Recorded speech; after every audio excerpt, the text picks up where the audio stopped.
Irmãos, a paz do Senhor. Nós estamos começando a nossa primeira aula de escola dominical online. Quero pedir licença para entrar na sua casa. Vai se ajeitando aí, vai pegando a sua Bíblia. Vamos estudar hoje o livro de Efésios. Queria pedir também para você ir compartilhando o link com os outros irmãos, para que todo mundo venha acessar. Amém? Estou aqui com o nosso diácono Ebert, o presbítero João Batista. Queria pedir para ele dar logo a saudação aos irmãos. E queria pedir para os irmãos irem comentando aí como é que está o volume, como é que vocês estão ouvindo aqui.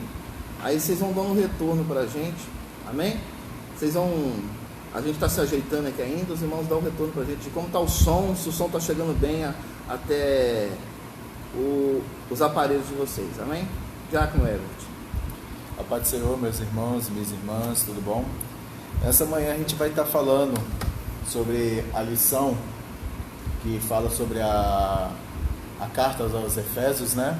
E que os irmãos venham estar com as suas Bíblias abertas, né? Acompanhando juntamente, como o nosso irmão Welder falou, né? Se tiver alguma dúvida, nós estamos acompanhando aqui, pode comentar, pode perguntar, porque estamos aqui para responder a vocês. Amém? Bom dia, meus irmãos, na paz do Senhor Jesus Cristo. Também estou aqui para juntamente com os irmãos aqui, compartilhar um pouco dessa epístola tão importante que é a epístola aos Efésios. Então, como já foi dito aqui, que os irmãos participem, será muito importante a sua participação nessa lição. Estamos juntos aqui, estamos aqui para ajudar os irmãos, né, no que for possível, esclarecer alguma coisa, e contamos com a sua ajuda, com a sua participação, tá bom? Deus abençoe cada um e vamos iniciar essa lição, tá bom? Irmãos, e a nossa ideia inicial é ter realmente a participação dos irmãos. Então você coloca aí alguma pergunta, de acordo com a lição for sendo explanada, você pode colocar algum comentário também. Porque aulas de escola dominical a gente tem várias na internet para acessar. O nosso grande diferencial é que a gente está junto com os irmãos que a gente conhece, que tem liberdade, né? Para a gente poder fazer esse bate-papo aqui. E o nosso estilo, irmão, de escola dominical sempre foi, tanto presencialmente aqui na igreja, é aquele estilo de bate-papo, onde a gente conversa sobre a palavra de Deus. A gente sempre dá ênfase a isso, que a gente gosta na escola dominical, que as pessoas venham para conversar sobre a palavra de Deus. Então, fica tranquilo e vamos acompanhar, amém? Nós estamos o trimestre novo, com essa revista nova, Carta de Paulo aos Efésios. É esse o tema desse trimestre que nós vamos estudar. Então, você que tem a sua Bíblia em casa, mesmo você que não está com o exemplar da revista, você pegar a Carta de Paulo aos Efésios e ir estudando com a gente, né? Aí você fala assim, irmão, qual é o objetivo disso? O objetivo é nós ter intimidade com esse livro da Bíblia. Teve uma época atrás, acredito que foi em 2018, que a gente teve uma revista sobre a carta aos Hebreus. Eu me lembro que a gente pegou intimidade com aquela carta, irmão. Se você pegar qualquer capítulo dela, você vai entender do que está falando ali, os versículos certinho. Então é um livro da Bíblia que nós vamos destrinchar ele, do primeiro versículo ao último, e vamos realmente ter um entendimento completo dele. Aí talvez você fale assim, irmão, mas essa carta de Paulo aos Efésios, como é que é conhecido? Na verdade, talvez você conheça mais do que você imagina, porque tem muitos versículos, né, Batista, que estão em Efésios, que a gente comenta sempre, que às vezes você nem lembra. Por exemplo, eu anotei algumas passagens que eu achei assim, que todo mundo conhece, e que está na carta de Paulo aos Efésios. Aquele versículo que é quase assim, acho que depois de João 3,16, ele é muito bem usado. Efésios capítulo 2, versículo 8, fala assim: pela graça sois salvos, por meio da fé, né? Isso não vem de vós. E assim, aí você tem outros textos, por exemplo, Efésios 5,18, não embriagueis com vinho que acontenta, mas encheis do Espírito Santo. Em Efésios, lá no capítulo 4, que fala dos dons do Espírito, a uns ele deu para apóstolos, outros para doutores, querendo que seja feita a edificação da igreja, né? É em Efésios que está aquele texto conhecido, irmãos, sobre o marido e a esposa, a esposa ser submissa ao marido, mas o marido amar a esposa como Cristo amou a igreja. Efésios capítulo 5, versículo 22. É em Efésios que está o texto sobre filhos e pais. Filhos são obedientes a pais, mas pais, não irritei os vossos filhos. E tem vários textos conhecidos. Efésios capítulo 6, versículo 12, aquele texto que a nossa luta não é contra a carne, nem contra o sangue. Você vê que tem muitos textos que você já conhece e que está na carta aos Efésios. Só que tem outros, que é o que nós vamos ver aqui hoje, que é o capítulo 1, que a gente quase não ouve, porque a gente parece que tem uma certa dificuldade, que é um texto mais profundo, aí é necessário uma escola dominical como essa para a gente aprender. Então abre aí, irmão, vamos abrir junto, Efésios capítulo 1, versículo 1, e vamos iniciar. Está conectado aí, é para a gente ver? Está tentando? Vê aí que eu já quero ver como é que está a participação dos irmãos, quem fez algum comentário, para a gente já ir respondendo. Enquanto isso, abre aí Efésios capítulo 1, versículo 1, e nós vamos iniciar os nossos comentários. Amém? Irmãos, a primeira coisa que a gente tem que ter é uma visão panorâmica do livro. São 6 capítulos, rapidinho de você ler, 155 versículos. A questão toda é o seguinte: do capítulo 1 ao capítulo 3, o autor ele dá o conteúdo é mais teológico, o conteúdo é mais profundo. No capítulo depois 4 e 6 é a aplicação mais prática. E isso você percebe, irmãos, que nas cartas que a gente vai ver aqui de Paulo, isso é meio que um padrão dele. Na maioria das vezes, nos primeiros capítulos, ele entra em algo mais profundo, às vezes até teológico, e no final ele dá conselhos mais práticos e conselhos gerais, certo? E aí, o primeiro versículo diz assim, e aí eu conto com a ajuda dos irmãos aqui também: Paulo, apóstolo de Jesus Cristo, pela vontade de Deus, aos santos que estão em Éfeso e fiéis em Cristo Jesus. Por aqui a gente já aprende o que, Batista? Quem é o autor e quem é o destinatário da carta? Bom, fica muito claro, né, irmãos, que o autor dessa carta, quem escreveu foi o apóstolo Paulo. Isso a gente já vê logo de início, porque sempre o apóstolo Paulo, nas cartas que ele escreve, ele se identifica ali muito claramente, fica muito fácil de entender isso. Mas por que ele fala Paulo? Ele também poderia falar Saulo? Ele usa geralmente, primeiro o nome dele, esse Paulo aqui foi o apóstolo dos gentios, né? Uhum. E ele usa esse nome, que era um nome romano, né? Para se identificar melhor para essas pessoas. É interessante, irmãos, que todas as cartas ele vai usar, como você falou, o nome Paulo. Agora, se você for ler o livro de Atos, você vai ver claramente que o nome, ele tinha 2 nomes. Por quê? Porque ele tinha 2 cidadanias, irmão. Ele é hebreu, da tribo de Benjamim, só que ele também, por ter nascido em Tarso, na Cilícia, ele tinha a cidadania romana. Tanto é que teve um episódio que ele se aproveitou disso, quando um guarda, em Atos, a partir do capítulo 20, ali, 22, que ele vai sendo preso em Jerusalém, ele, quando o guarda prende ele, fala assim, é lícito prender um cidadão romano sem que seja julgado? Aí o guarda fala assim, mas que negócio é esse? Você tem cidadania romana? A cidadania romana era igual, irmão, uma pessoa muito melhor do que uma pessoa hoje que tem a cidadania americana, né? Que pode se orgulha de poder talvez entrar nos Estados Unidos à vontade. Paulo tinha muito mais do que isso. É a cidadania do maior império mundial que tinha na época. E ele, simplesmente, ele usou o nome Paulo, que Paulo seria o nome, como o Batista falou, romano. E escrevendo as pessoas que não eram judeus, ele preferiu usar esse nome. É igual se tivesse talvez um missionário americano aqui no Brasil, que o nome dele fosse John, lá nos Estados Unidos, e falasse assim, não, aqui no Brasil eu quero ser chamado de João, que para a pessoa ter mais vai ter um nome mais familiar com a gente, né? Agora, aos Efésios aqui, Herbert, essa igreja aqui, tem alguma informação sobre esse povo, como é que era essa igreja? Fala pra Sim, Éfeso era a capital principal da província da Ásia. Ela situava-se aproximadamente 1,6 quilômetros do mar Egeu. Uhum. E se a gente for estudar um pouco mais, aprofundar mais no estudo sobre a cidade de Éfeso, ali se situava-se um templo de uma deusa que eles consideravam assim, uma das principais daquela região, tanto que era um ponto estratégico. Todo mundo passava por ali. Todos passavam por Éfeso. E aquele templo é como se fosse um marco daquela cidade.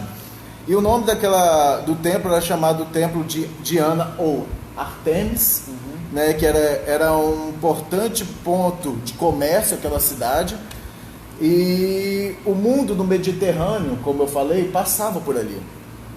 Então Éfeso era um ponto estratégico, era uma das capitais principais da província da Ásia, e ali se situava-se uma apostasia, né?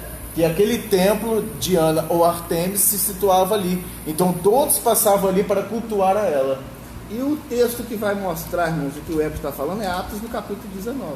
Porque lá mostra que Paulo, na terceira viagem missionária dele, ele passou por essa cidade. E o texto é um dos textos assim, mais ricos da Bíblia. Se você começar a ler, você vai ver que quando ele chegou lá, ele pergunta assim: vocês já receberam o Espírito Santo? Eles falam assim: mas a gente nem sabia que tinha Espírito Santo. Então, vocês foram batizados como? Nós fomos batizados no batismo de João Batista. Ele explica: não, vou batizar vocês em nome de Jesus, batiza ele. Logo depois eles recebem o batismo pelo Espírito Santo também. A Bíblia fala que eram as 12 pessoas. E Paulo começa a pregar naquela cidade ali então. A Bíblia fala que ele ficou 3 meses pregando aos judeus, depois passou a pregar mais voltado aos gentios. No total, mano, ele ficou quase 3 anos ali naquela cidade. E teve problemas ali, como o Heber falou, devido à idolatria muito grande que tinha a deusa Diana, a deusa dos Efésios ali. As pessoas que viviam até na questão da parte econômica, que dependia disso, essas pessoas começaram a se revoltar com Paulo e tudo mais. Mas foi ali, irmão, que Paulo foi um dos momentos que ele foi mais usado, porque fala assim que até os lenços e aventais dele eram usados para curar. Teve muita cura, expulsou demônio, um rebuliço grande naquela cidade. Chegando ao momento que a gente vê ali, de pessoas que mexiam com magia negra, com feitiçaria, queimar os livros todos, livros caríssimos que foram sendo queimados ali. E quando ele sai então, e é interessante que você leia, irmão, quando Paulo tem que sair da cidade, ele se despede daquelas pessoas. É uma parte da Bíblia bastante interessante, que os poucos discípulos que já tinham ali, ficaram muito tristes, porque Paulo falou assim com ele: eu estou indo embora, e vocês não vão ver mais o meu rosto, porque é bem provável, Paulo já entendia que ele não voltaria mais naquela cidade. Segundo alguns estudiosos, passado aproximadamente 5 anos, é que ele escreve essa carta aqui, carta aos Efésios. Escreve para essa igreja que ele ficou lá quase 3 anos, trabalhou intensamente, e agora ele vai escrever, dando recomendações para esses irmãos. Quero fazer uma pergunta, e já deixar aí no grupo para alguém responder. Quem foi que levou essa carta de Paulo aos Efésios? Quem levou? Quem foi o portador? Paulo entregou essa carta na mão de quem para levar? E só mais um detalhe aqui para a gente depois entrar na lição de número 2, mais especificamente aqui no decorrer do capítulo 1. A gente, segundo assim o que se estuda, onde Paulo estava quando ele escreveu essa carta? Olha só, irmãos, essa é uma das cartas que é considerada cartas da prisão, que o apóstolo Paulo estaria preso.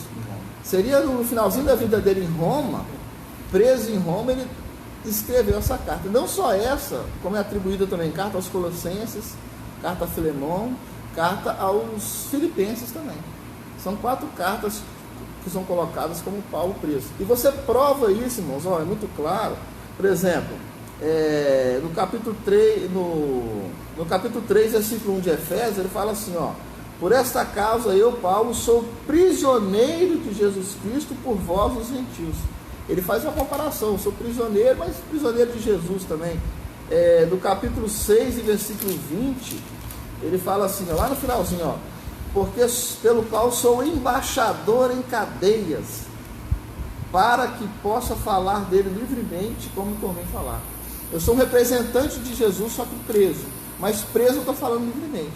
Porque segundo fala lá no final de Atos 28, o imperador, que a gente entende que na época era Nero, ele não proibiu Paulo de receber as pessoas. Paulo ficou na prisão domiciliar, conforme diz lá, ele recebia as pessoas, ele mandava a carta, ele pôde pregar o evangelho. Amém? A lição de número 1, irmão, era basicamente essa, que seria domingo passado, essa introdução, essa visão panorâmica do livro.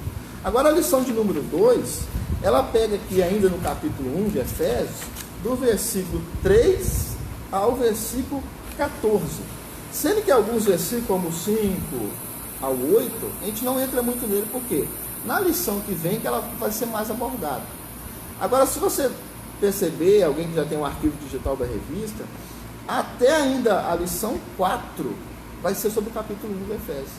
Ou seja, lição 2, lição 3 e lição 4 sobre o capítulo 1, para você ver a profundidade que tem esse capítulo 1. Eu confesso para os irmãos que eu sempre tive muita dificuldade de entender esse capítulo 1. E essa lição, essa revista me ajudou a ter uma visão melhor do capítulo 1. Amém? Sendo assim, versículo 3, Herbert, pode ler para a gente e pode começar a sua explicação sobre ele. Eu vou dar uma olhadinha aqui. Só antes de você falar, então, deixa eu comentar aqui, ó. O pastor Ednilson, quer mandar um abraço para o pastor que está nos ouvindo. Está aqui com a gente. Geralmente ele é o primeiro a se conectar, tá, irmão? Todos os cultos que tem, ou durante a semana, ou domingo à noite, o pastor Ednilson é o primeiro a conectar. Um abraço, pastor Ednilson, para você.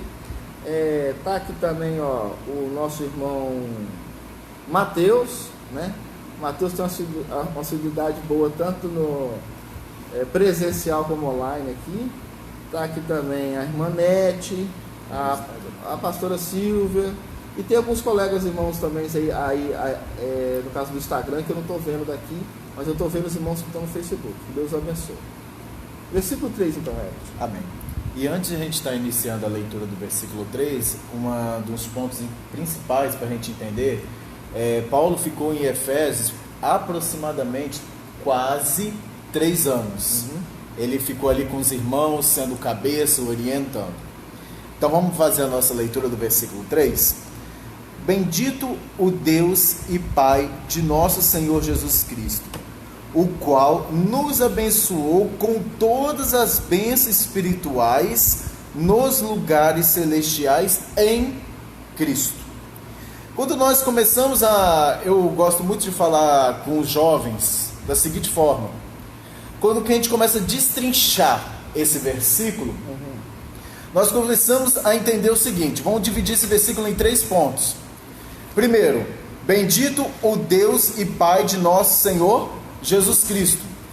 Quando nós pegamos esse primeiro ponto desse versículo, a gente entende que ele está exaltando a Deus. Ele está colocando Deus acima de todas as coisas para os irmãos em Efésios.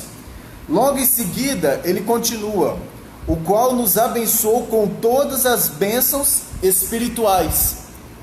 Ele primeiro exalta a Deus. Em segundo lugar, ele fala que aquele que tudo que proporcionou a ele através de Deus. Todas as bênçãos que Deus o deu, ele exalta e agradece. E logo em seguida ele fala nos lugares celestiais em Cristo. Ele confirma que Jesus está com o Pai nos céus, juntamente com ele. O que a gente entende então? Primeiro, ele exalta. Segundo, ele agradece com a exaltação e tudo que ele recebeu e a igreja recebeu. E logo em seguida, ele confirma que Jesus está nas regiões celestiais.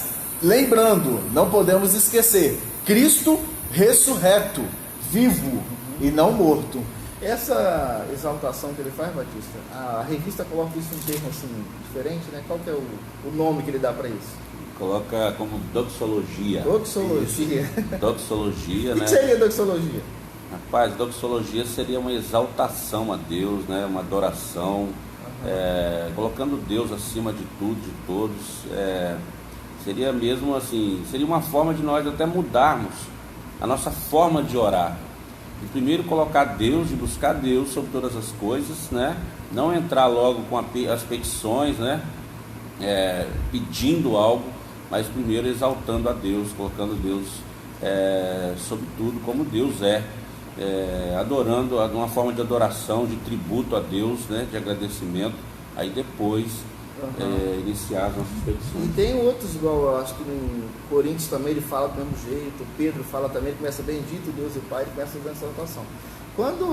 Só para te familiarizar com essa palavra, irmão, quando você fala na igreja glória a Deus, aleluia, grande é Deus, você está fazendo uma doxologia, então, vamos aprender isso aí.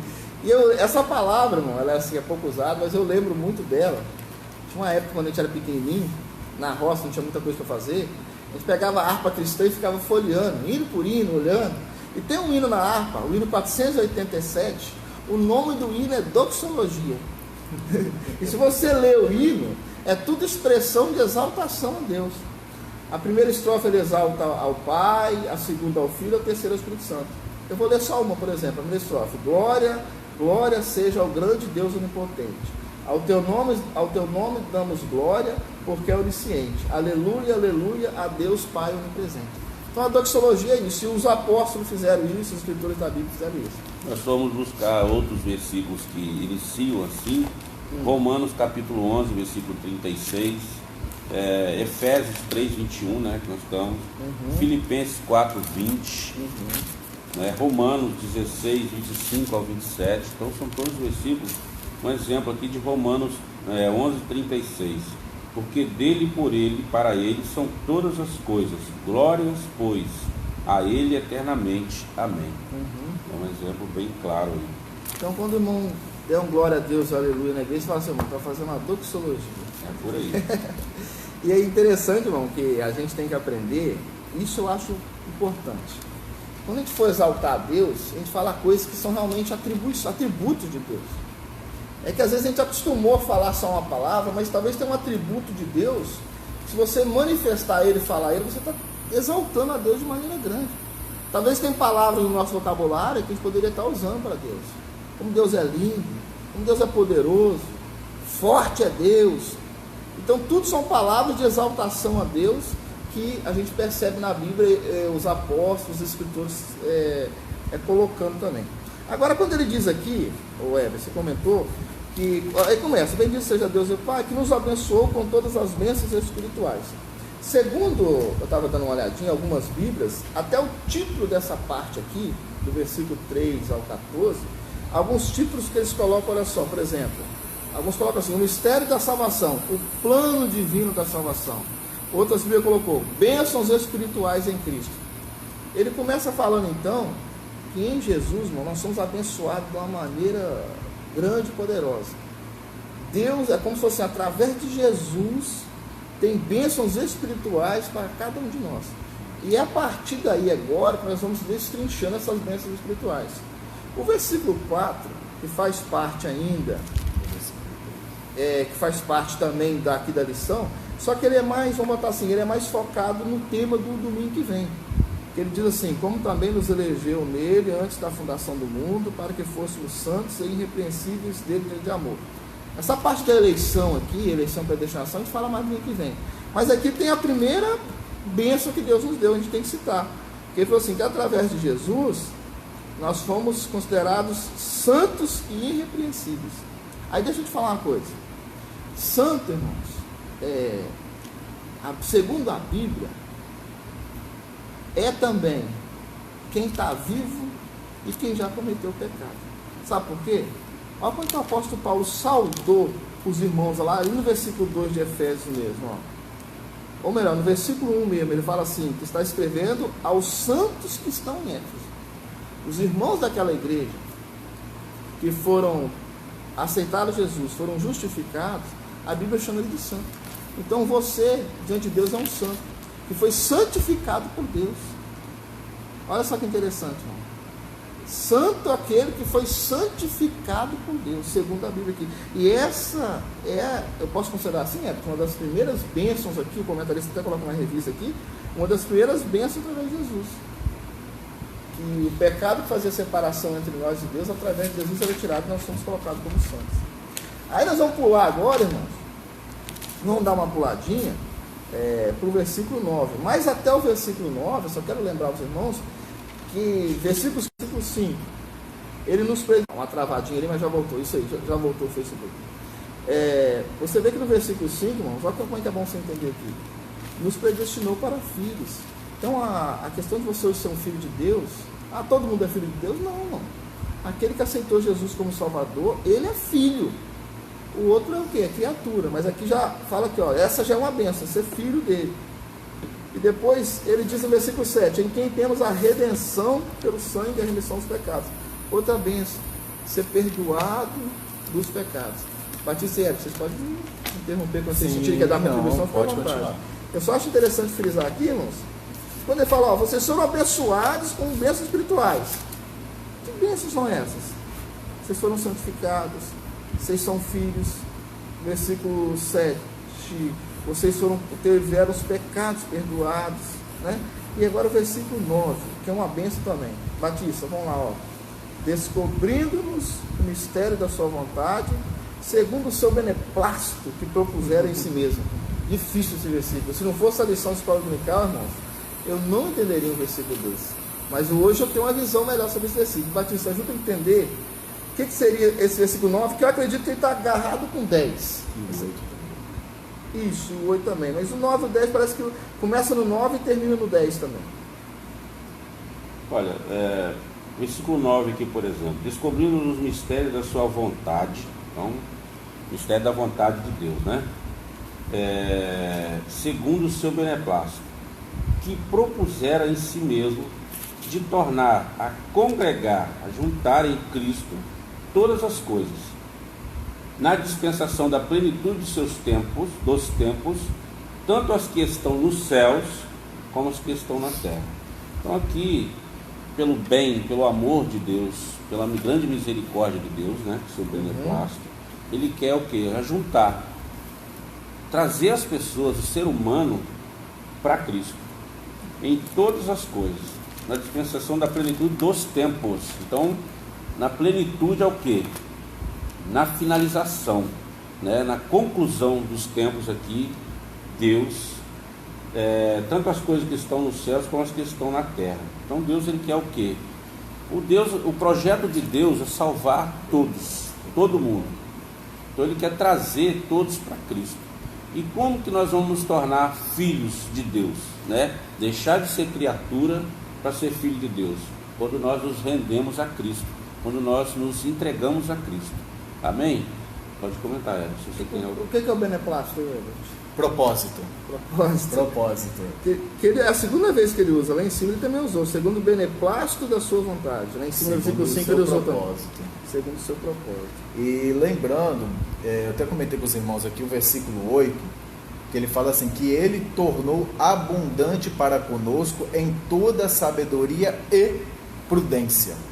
Quando nós começamos a entender aqui, essa sabedoria, quando a gente fala sabedoria na Bíblia, a gente está falando de uma sabedoria espiritual. É aquela que vem do Espírito Santo. E ela é constante, tanto no seu conhecimento e na vontade de Deus. Quando ela fala assim, em toda sabedoria, em outras palavras, em toda sua vontade, em todo o seu conhecimento e prudência, e prudente. Aí ele continua o versículo 9. Descobrimos o ministério da sua vontade, segundo o seu propósito ou beneplácito, que propusera em si mesmo. Em outras palavras, foi através dele mesmo que ele propôs e fornecer isso tudo. Muito bem. Quero citar aqui, irmãos, algumas pessoas que estão participando aí, ó. A irmã Jeane, espero que o irmão João Procópio também esteja acompanhando, também conhecido como o abençoado, Deus abençoe. Irmão Adão está com a gente aqui, ó. Irmão Douglas Correia Barcelo, a paz do Senhor para você também, que Deus abençoe. E demais irmãos que não comentaram aqui, mas estão junto com a gente também, que Deus abençoe. Se tiver algum comentário, alguma pergunta, coloca aí que eu tô. É pelo Facebook, tá? Eu só tô com o Facebook aberto aqui.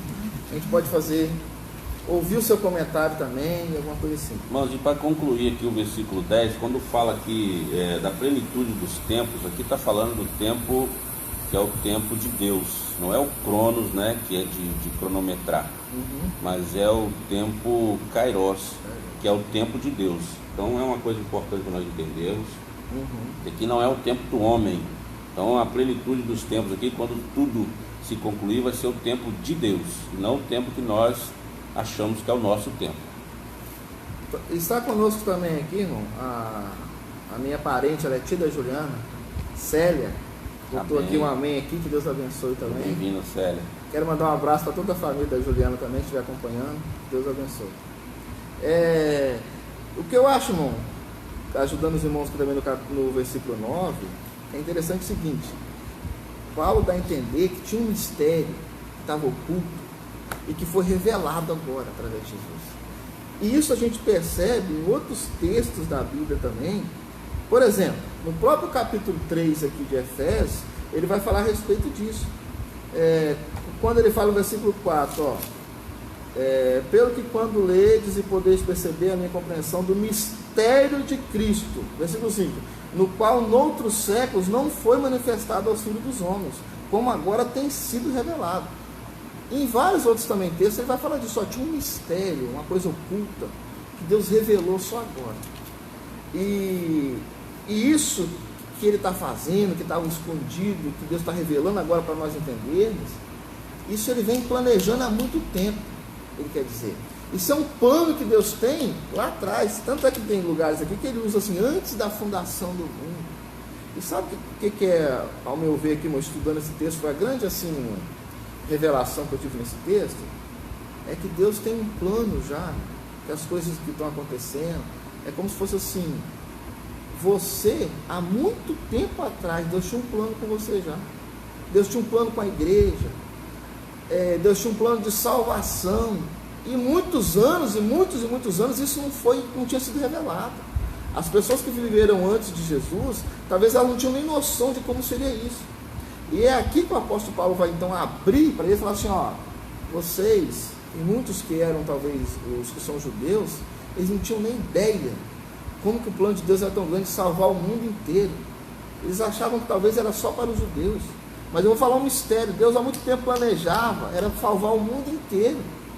Tem gente que, às vezes a gente usa aquela expressão assim, mas se os judeus tivessem recebido Jesus, ai de nós, não teria salvação. Mas aqui nós entendemos, irmão, que o plano de Deus desde o início era o mundo inteiro.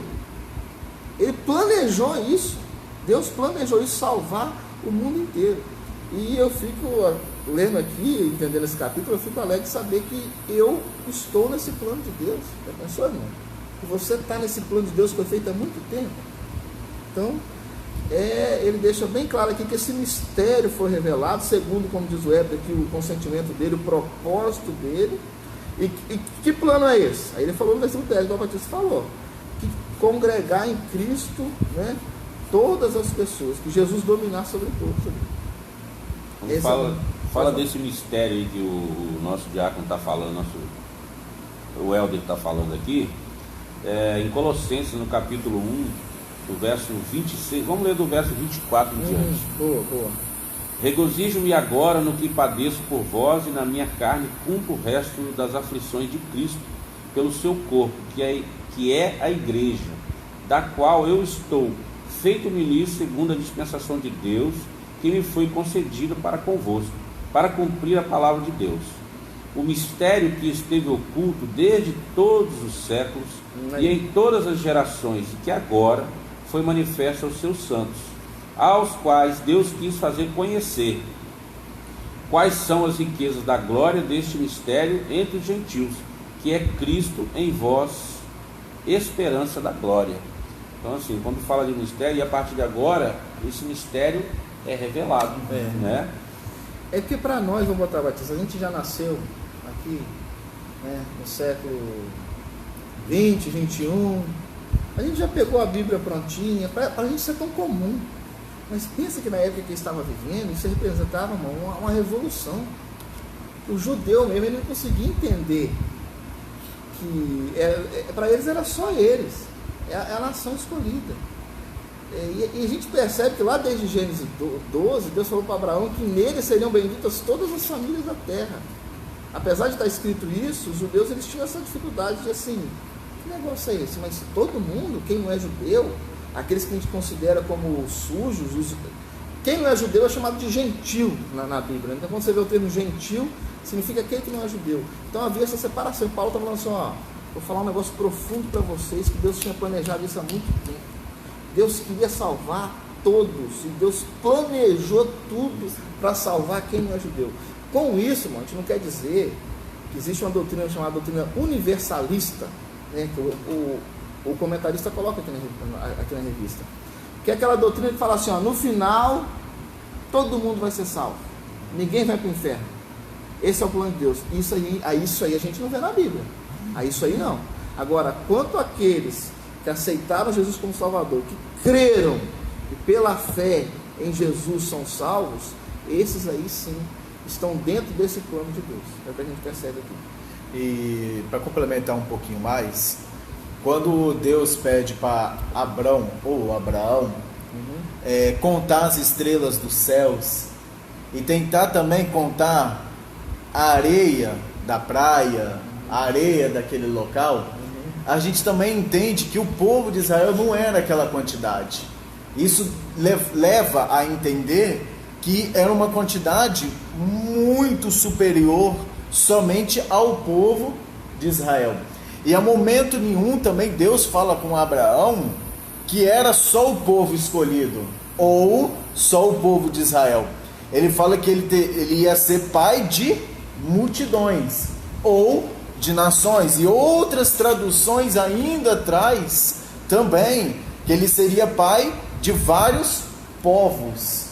Isso dá para entender, igual o nosso irmão Helder falou, que não era só aquele povo, o escolhido, aquele povo que foi chamado através de Abraão, Isaac, Jacó, que se transformou em Israel e depois se dividiu as tribos. Não. Se a gente for entender mais ainda, a mais aprofundo a palavra do Senhor, o inferno em si não foi feito para a criação. Ela foi feita para aqueles que se rebelaram contra os céus, contra o princípio de Deus, contra o próprio Deus.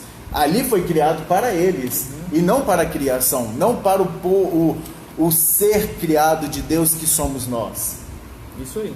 E agora, irmãos, caminhando já para o final dos versículos que a gente vai avaliar aqui na lição de hoje, que vai até o versículo 14, a gente entende que aí ele segue já foi feito no versículo 10, versículo 11 ele diz: nele digo que também fomos feitos herança, havendo sido predestinados, conforme o propósito daquele que fez todas as coisas, segundo o conselho de sua vontade. Ok. Aí no versículo 12, com o fim de sermos para louvor da sua glória. Esse é o propósito de toda a criação de Deus, irmãos. A gente às vezes acha que o mundo gira em torno da gente. É o antropocentrismo, o mundo em torno do homem. Mas, irmão, aqui a gente percebe na Bíblia é o teocentrismo. É Deus que está no centro. Tudo que tem as revelações, tudo que é feito, o propósito é isso aqui, ó, louvor da sua glória. É para a glória de Deus. Então, quando eu e você aprende isso, às vezes a gente tem que relembrar isso, que eu e você nascemos, existimos e vivemos. Deus permitiu a gente nascer, sim, para a glória dele. Só uma para a glória dele, a gente começa a entender melhor os propósitos de Deus, irmãos. A gente começa a entender o significado da nossa vida. Então pensa nisso aí. Deus criou você para a glória dele. E quando você alinhar a sua vontade com a vontade de Deus, com certeza você vai ser muito feliz. E eu queria, irmãos, ir para o finalzinho, que é o versículo 13 e 14, que vai falar do Espírito Santo. Vocês concordam? Posso dar Quer fazer um comentário? Um comentário do versículo 11? Para tirar algumas dúvidas de uma pequena palavra que alguns confundem dentro desse versículo. O versículo 11 ele é bem claro o seguinte: nele digo, em quem também fomos feito herança. Isso quer dizer que todos foram feitos herança, havendo sido predestinados conforme o propósito daquele que faz todas as coisas. Algumas pessoas pegam essa palavra predestinados em colocar o que o nosso irmão Helder falou, que todos vão ser salvos, que a gente vai ser o quê? E tanto que isso é uma questão da próxima lição, mas só para a gente ter um apanhado melhor daquele que faz todas as coisas segundo o conselho da sua vontade. Em outras palavras, é a vontade dele, é o querer dele, que nós fôssemos todos salvos. Muito bem. Entenderam? Como se ele quer que todos nós sejamos salvos. Só que depende de mim e de você, de todos nós, para sermos salvos. Amém? Chegou aqui um comentário do Mateus. Eu vou ler para os irmãos me ajudam a comentar também. Olha só. Ele diz assim: acho muito interessante que colocam que Deus planejou. Bota Paulo, ou seja, Deus colocou, Paulo escreveu que Deus planejou. Eu acho muito interessante que colocam que Deus planejou. Que Paulo colocou isso. Mas Deus não planeja, pois Ele já conhece o presente, então Ele só executa. Aí ele bota aqui: mas creio que Ele nem planeja, porque já sabe o que é bom, e nesse caso a salvação. Batista, o Mateus colocou um negócio profundo aqui, que ele coloca o seguinte: se Deus já conhece, como é que Ele planeja? Vou dar a minha versão e você pode comentar. Eu penso que aqui é exatamente o seguinte, como diz o versículo aqui, que falou assim, ó, o versículo 9: segundo o beneplácito, ou seja, segundo o seu consentimento, segundo o seu propósito, que propuseram em si mesmo. Planejar, no caso, eu entendo como a vontade de Deus em fazer. Não, eu quero fazer isso, eu vou fazer isso. Nesse sentido de Deus ter uma vontade, de Deus ter um objetivo. O que você entende? Esse planejar de Deus. Esse planejar de Deus, para mim, fica muito claro, irmão Mateus, e a todos os irmãos que nos assistem. Primeira coisa, que Deus é organizado em tudo, né? Deus, Ele é um Deus não é Deus de confusão, né? Mas é um Deus que organiza as coisas. Então é questão de organizar aí. Claro que Deus é onisciente e Ele já sabe tudo, né? Mesmo antes de nós nascermos, Deus já sabe o que vai acontecer com cada um de nós. Mas Deus é um Deus organizado. Então Ele tem os projetos dele, sim, eu creio nisso. E as coisas vão acontecendo, como nós falamos aqui no início, do tempo de Deus, né? Não tem a vida nossa assim. Às vezes as pessoas reclamam: poxa, por que fulano acontece isso e aquilo, e comigo não? Asaf é um caso desse, né? Ele não concordava porque ele era um servo do Senhor, e as pessoas prosperavam, e parecia que o ímpio prosperava e ele não. Mas as coisas de Deus, a gente às vezes reclama também, mas quando nós nos mantemos fiéis a Deus, e nós vamos seguindo o projeto de Deus que tem para nós, que é a salvação, né? E há um tempo para esse momento chegar. Então eu creio assim, como Deus é um Deus organizado, o projeto de Deus, Ele tem, poxa, que Deus tem projeto, né? O Mateus casou-se, poxa, tinha o tempo de Deus, e isso aconteceu no tempo que Deus quis, Mateus. Você vinha buscando isso, e Deus te deu essa maravilha no tempo dele. Quando a Bíblia fala assim que os planos de Deus são maiores do que o nosso, então, Isaías, né? Deus tem planos, né, irmão? Deus projeta, né? É interessante isso, né, irmão? Mesmo que a infinidade de Deus é uma coisa tão assim, além do nosso entendimento, mas mesmo assim a gente percebe várias vezes a Bíblia colocando nesses termos. Talvez, como o Mateus fala, sejam termos humanos que Paulo usou para a gente conseguir entender realmente. Para simplificar. Para simplificar. E acredito que é isso que o Mateus quer dizer. Paulo tentou simplificar para a gente entender o que Deus está fazendo. Tem uma coisa que está falando aí do plano de Deus, que é a salvação. Isso causou impacto aos judeus quando Paulo fala ali que todos, né? Todos seriam salvos, todos participariam de Cristo. E foi impactante essa mensagem, porque os judeus achavam que a salvação era só para eles, mas havia um projeto de Deus de salvar o mundo. E talvez Paulo falando assim, o pessoal fala assim: mas que novidade é essa? Não é novidade não, isso já era plano de Deus, ó. Exatamente. Acho que isso foi a mensagem que ele falou. Criação. É isso aí. Muito bem, irmãos. Irmão Adão César colocou aqui, amém. Boa explicação, Deus abençoe. Deus abençoe você também, irmão Adão. Amém? Então vamos para os 2 versículos finais para a gente concluir, então, irmãos, ó. Que é o versículo 13 e 14. Olha o que diz aqui. João Batista, lê para a gente. O 13 diz assim: em quem também vós estáis depois que ouviste a palavra da verdade, o evangelho da vossa salvação, e tendo nele também crido, fostes selados com o Espírito Santo da promessa, o qual é o penhor da nossa herança, para a redenção da possessão de Deus, para o louvor da sua glória. Pode começar a explicar. Amém. E quem também vós estáis depois que ouvistes a palavra da verdade. A palavra da verdade aqui é a palavra de Deus, né? É Cristo. O evangelho da vossa salvação, né? As boas novas da vossa salvação, e tendo nele também crido, foste selados com o Espírito Santo da promessa. Esse selo aqui, irmãos, é bem interessante a gente falar isso aqui. Quando uma pessoa, o Evangelho chega a uma pessoa, a pessoa ouve o Evangelho, a pessoa aceita o Evangelho de Jesus Cristo, a pessoa aceita Cristo. Nesse momento ela é selada com o Espírito Santo da promessa de Deus. Esse termo selado, que o Batista está colocando e repetindo que está aqui, ele é usado por quê? Por que Paulo botou selado? O selo, na verdade, quando a gente for analisar o fundamento de um selo, a gente pode... A Bíblia leva a um ponto no Velho Testamento sobre selo e nos dias atuais em um outro ponto. Quando nós selamos alguma coisa, ele está significando o seguinte: portabilidade. É aquilo que pertence, aquilo que é dele. Por que eu falei do Velho Testamento? Se a gente for lá na época de Moisés, Deus pede ao povo que matasse um cordeiro puro, limpo, imaculado, e tirasse o sangue e passasse aonde? Nos umbrais das portas, para que o anjo da morte, ao passar, não entrasse na casa e não ceifasse o primogênito daquela casa. Isso é um selo também. E qual é o nosso selo hoje? É o sangue de Cristo. Nós fomos selados através de Cristo. E aqui a palavra do Senhor, ele fala o seguinte, como nossos irmãos leram, que fostes selados com o Espírito Santo da promessa. Não é batismo, ele é um selo. É como se eu aceitasse aquilo que a palavra me adverte, aquilo que ela me demonstra, e automaticamente o Espírito Santo vem e me convence, ele vem e me sela.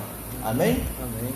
Irmãos, eu quero aproveitar esse momento. Na nossa declaração de fé das Assembleias de Deus, na página 166, 166, é uma escrita bem interessante aqui, ó. Na experiência da salvação, o Espírito Santo passa a habitar no novo crente. Todos os crentes em Jesus já têm o Espírito Santo, pois ele mesmo é quem conduz o pecador a Cristo. O batismo no Espírito Santo é algo distinto do novo nascimento. Significa o recebimento de poder espiritual para realizar a obra da expansão do Evangelho em todo o mundo, para uma vida cristã vitoriosa e também uma adoração mais profunda. Então, aqui, nessa da declaração de fé, a experiência da salvação do Espírito Santo, ele passa a habitar. Então, como a gente disse no início aqui, quando a pessoa se rende a Cristo, ele aceita Jesus Cristo, a partir desse momento ele é selado e o Espírito Santo começa a habitar nele. E significa assim, igual o Ebs falou, como um portador, é como se fosse assim, ó, tem aqui um dono agora, tá? É algo que foi selado, foi colocado, vamos botar assim, a marca de Jesus ali, vamos botar assim, vamos usar, me veio na mente agora, o pessoal lá na roça que tem gado, que eles têm um negócio de você marcar o gado, né? E aquela marca ali, falando, isso aí, o dono é fulano de tal. Às vezes bota ali as iniciais do dono, da fazenda e tudo mais. E aquela marca ali demonstra que aquilo ali está sendo, tem um portador, tem um dono daquilo ali. O Espírito Santo aqui como selo, irmão, é nesse sentido. É que ele mostra que já é como se fosse assim, a antecipação daquilo que Deus já fez por nós. Ele já está habitando em nós, mostrando que nós já somos dele, já somos de Jesus, ele é o nosso dono. E isso ele vai complementar, irmãos, aqui no versículo 14, porque o versículo 14 é importante para entender o 13. Ele diz assim, o qual é o penhor da nossa herança, para a redenção da possessão de Deus, para o louvor de sua glória. Esse penhor aqui, irmãos, é quando você vai comprar alguma coisa, que você já deixa um pagamento adiantado. Você deixa garantido que aquilo ali vai ser seu. Então, vamos dizer assim, olha o que o pastor Paulo falando, ó, o fato de o Espírito Santo já está com vocês, vocês foram selados com ele já existe dentro de vocês, isso só prova que Deus já pagou adiantado. A primeira parcela, vamos botar assim, a parcela já está paga. Isso mostra que vocês já são de Deus. Concorda, Herbert? Amém. Complementa aí. E quando a gente fala de penhor, a gente lembra sempre aquele negócio, eu vou dar algo e receber em troca. É igual o nosso irmão falou. Jesus, ele já pagou o preço de todas as coisas que cometemos. Ele na cruz, ele pagou todo o preço do seu pecado. É um penhor, como se fosse uma penhora. Eu vou pagar aquilo que eles estão cometendo. Eu vou levar sobre mim aquilo que eles têm sobre eles. Aí a gente lembra daquele versículo: eu dou o meu fardo leve, mas me entregue o teu fardo pesado. É uma troca. É um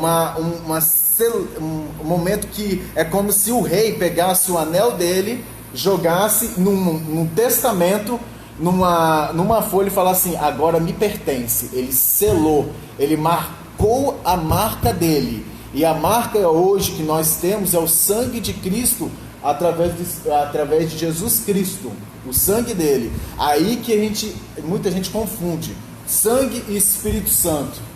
O Espírito Santo, ele nos sela, o sangue dele purifica, e o Espírito Santo vem e nos convence de todo pecado. E sobre o Espírito Santo, que falou que o Espírito Santo dá promessa, olha só, a gente vê lá em João capítulo 16, que Jesus falou assim: eu vou para o Pai e vou enviar o Consolador, vai vir o Espírito Santo, e ele vai fazer lembrar vocês de todas as coisas que eu tenho falado, ele vai guiar vocês e tal. E realmente aconteceu isso, teve a descida do Espírito Santo, Atos capítulo 2 e tudo mais. E a Bíblia, irmãos, ela vai falar do Espírito Santo como uma pessoa. Isso que é interessante. Não simplesmente como uma força, mas como uma pessoa. É Pai, Filho e Espírito Santo. E a importância dada ao Espírito Santo na Bíblia, nós temos que observar isso. Porque assim que você creu, não é só questão intelectual. Eu acreditei na palavra de Deus, eu acredito em estar escrito. Não é só intelectual. Tem um mistério aí. Passa a habitar em você o Espírito Santo, é o que diz a palavra de Deus. E a importância dele na sua vida, você vai ver em outros textos da Bíblia. Por exemplo, fala lá em Romanos 8 que ele testifica para nós que nós somos filhos de Deus. O Espírito Santo testifica para vocês. Olha que interessante, não foi só Jesus pregou, quem acreditar agora, não, vai crer e vai ter dentro dele o Espírito Santo.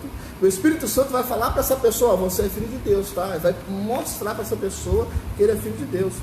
E fala também que quem tem o Espírito Santo, lá em 1 João 5,18, o maligno não lhe toca. Olha que interessante, irmãos.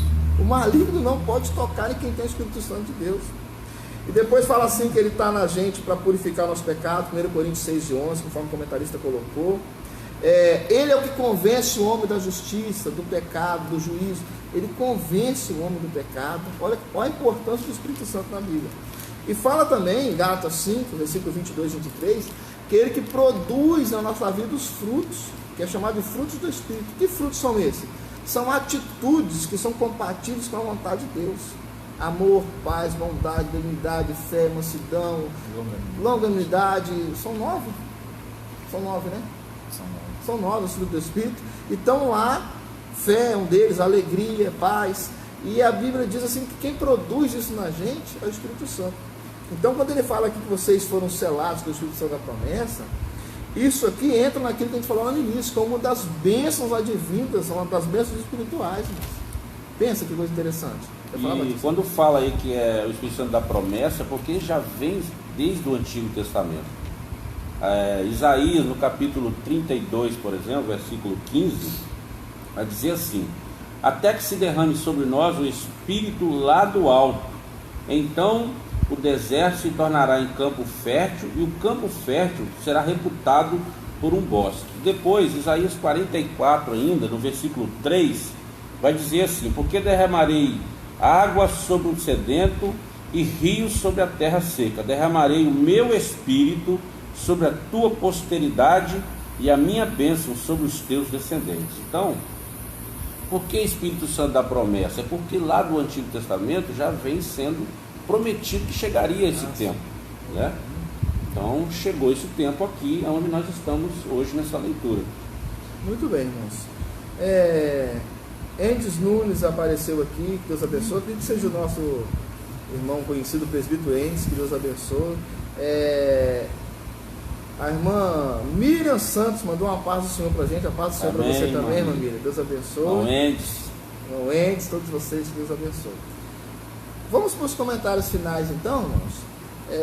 Antes de eu finalizar, diante do que é o capítulo 1, eu só acho interessante lembrar os irmãos o quê? Que alguns versículos do capítulo 1 foram explicados aqui e alguns são explicados na lição de número 3. E na lição de número 4 finaliza, mas é uma segunda parte do capítulo 1 que muda um pouquinho o assunto. Mas é importante lembrar, irmão, que o capítulo 1, todos nós temos ele com uma grande dificuldade. O fato de nós estarmos assim conseguindo entender o que Paulo quis dizer ali com essa profundidade é um grande avanço para nós. Eu faço um desafio para você. Poucas pessoas, a não ser essa questão do selo do Espírito Santo, isso aí é muito falado. Agora, o resto aí é muito pouco, poucas pregações que vão abordar o capítulo 1 com essa profundidade, né?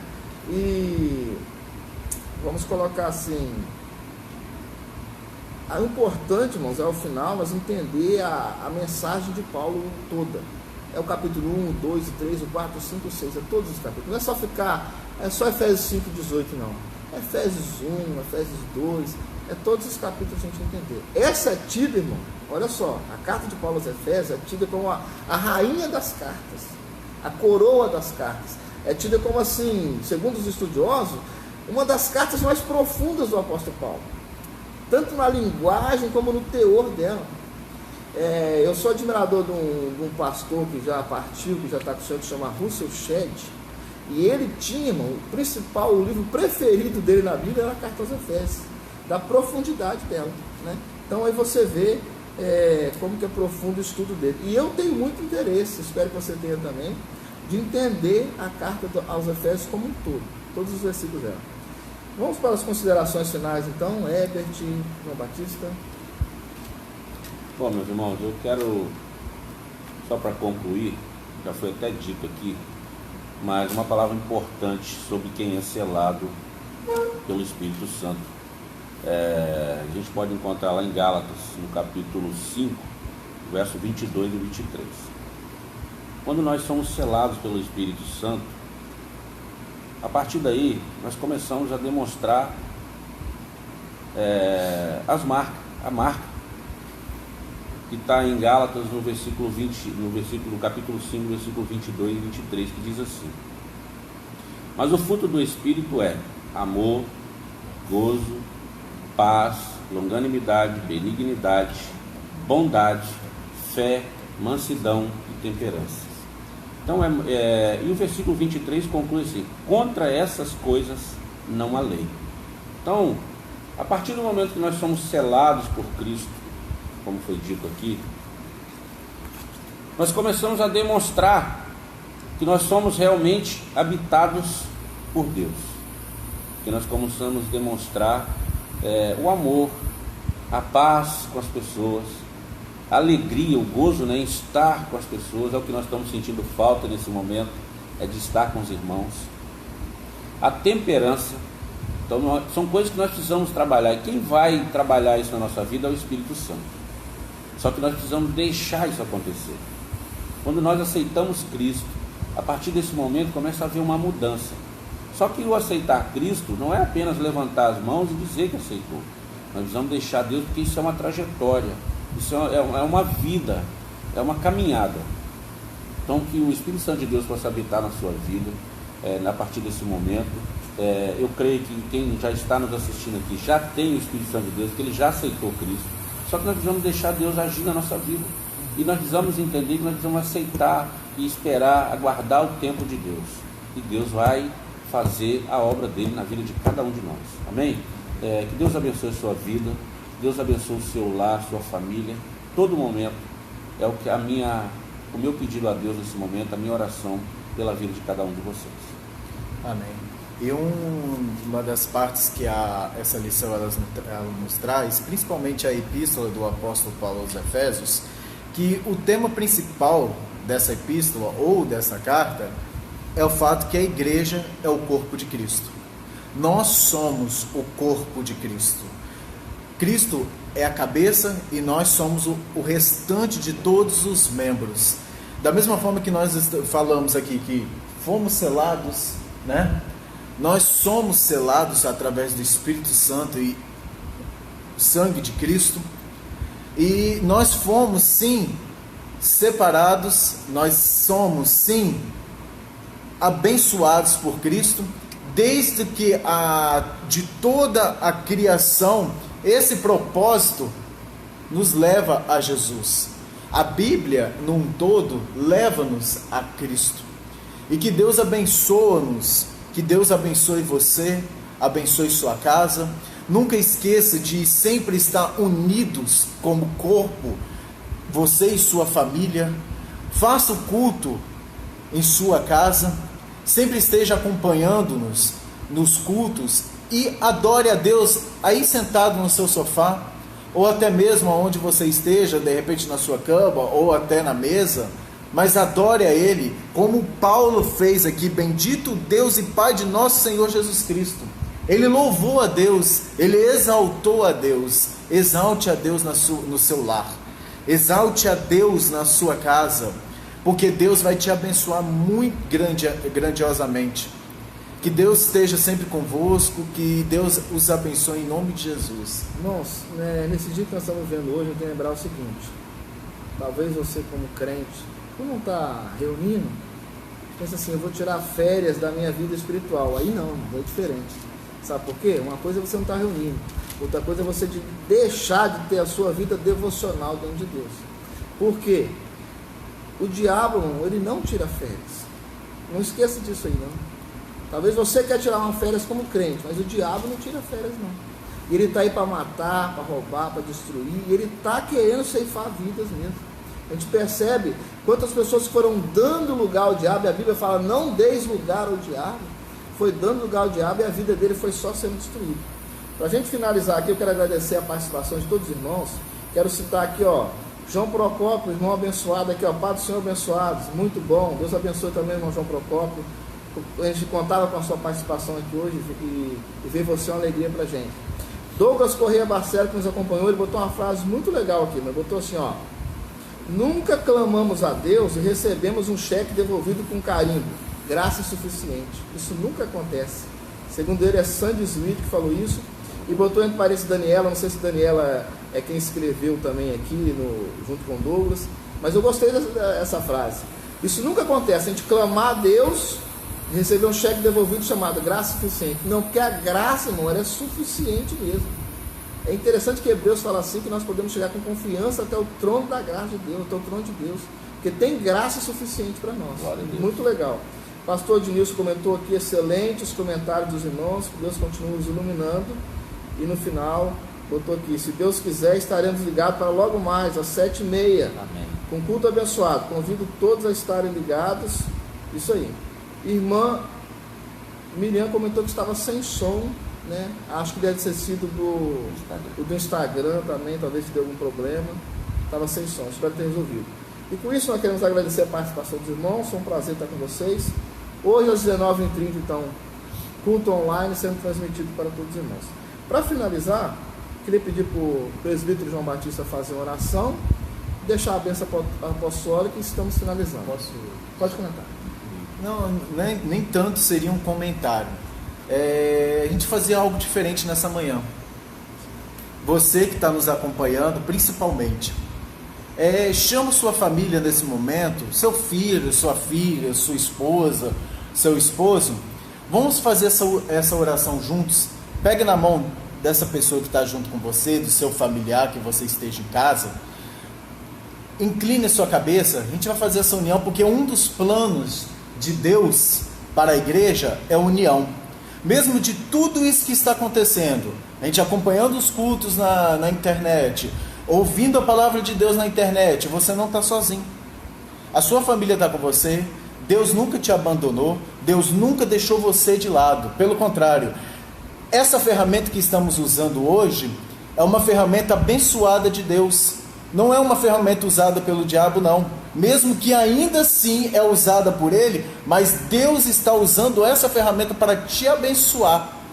Vamos nos unir cada vez mais nessas lives, vamos estar juntos nessas lives. Chama lá seu parente, que o presbítero Batista agora, nesse momento, vai fazer uma oração para você e sua família.